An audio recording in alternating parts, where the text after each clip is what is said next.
Tingkat kasus demam berdarah selama 3 tahun terakhir mengalami peningkatan dari 234 kasus pada tahun 2018, 681 kasus tahun 2019, dan kini tahun 2020 telah mencapai 750 kasus dengan 8 orang meninggal dunia. Jika melihat sesuai angka insiden rate atau angka insidensi frekuensi penyakit tahun 2020, maka kenaikan kasus DBD terjadi di Kota Kupang. Walau sesuai data perbandingan minggu ke-31 tahun 2020, terjadi penurunan kasus DBD. Kepala Dinas Kesehatan Kota Kupang mengatakan, Dinkes terus menghimbau agar masyarakat ikut bersama-sama menjaga kebersihan lingkungan wilayah masing-masing dan ikut mensukseskan arah pembangunan kesehatan lewat 3 pilar kesehatan. Jadi arah pembangunan kesehatan itu kan ada 3 pilar tuh. Yang pertama itu adalah program Indonesia Sehat melalui pendekatan keluarga. Artinya apa?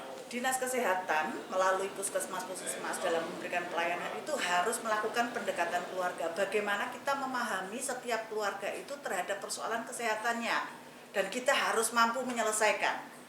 Nah, kemudian yang kedua, kita harus menyiapkan akses, ya, bagaimana masyarakat itu mampu mencapai tempat-tempat sarana pelayanan. Nah, ini kita juga harus sebagai pemerintah kita harus memikirkan. Nah, dia aksesibilitas, jadi keterjangkauan dan ketersediaan. Ketersediaan artinya ada enggak sarana pelayanan kesehatan di sekitar kita itu. Kemudian terjangkau, bisa dicapai tidak. Bagaimana ada sarana transportasinya kah, apakah ya, kayak gitu. Terus kemudian yang ketiga itu kita harus memastikan bahwa mereka itu harus mempunyai sistem jaminan pelayanan kesehatan. Nah, ini semua ini kan kita menjadi tanggung jawab pemerintah yang kita perlu siapkan. Retnawati juga mengatakan, sesuai hasil penelitian tenaga surveilan epidemiologi Provinsi NTT, nyamuk demam berdarah kini dapat hidup di air bersih maupun air kotor. Nyamuk tersebut dapat hidup di segala musim, maka peran masyarakat juga diperlukan dalam membantu pemerintah. Kita tahu bahwa penyakit demam berdarah itu berbasis lingkungan. Maka kita setiap rumah tangga, keluarga itu harus menjaga kebersihan lingkungannya. Nah, caranya apa?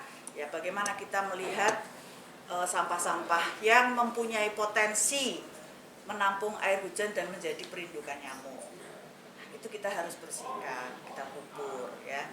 Kemudian tempat-tempat penampungan yang ada di dalam rumah karena memang mungkin sulit air di dalam rumah tangganya, maka tindakannya kalau nggak ditutup juga dilakukan penampungan abadi. Nah, ini yang kita harus sama-sama paham bagaimana kita mensukseskan arah pembangunan kesehatan dengan 3 pilar itu ya. Ada penambahan 1 meninggal itu kan ada stigma masyarakat terhadap COVID ini.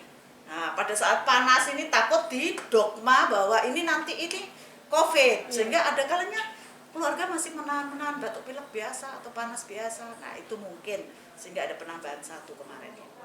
Gitu. Kami juga sayangkan itu. Gitu. Padahal di dalam perlakuan pelayanan selama pandemi COVID itu kita sudah memilah tempat pelayanannya, ya, sudah dipisahkan. Kemudian juga terhadap diagnostik pastinya, gitu loh. Sesuai grafik pola maksimum minimum, bulan maupun minggu di Kota Kupang menunjukkan Kota Kupang sudah berada di bawah garis maksimum. Tapi karena ada kasus kematian pada minggu ke-28, maka Kota Kupang masih tetap pada situasi waspada DBD. Kasus DBD terbanyak terjadi pada anak-anak usia 1 hingga 9 tahun, sehingga kelompok usia tersebut merupakan kelompok rentan terkena DBD di Kota Kupang. Gary Rudolf, AFP TV melaporkan.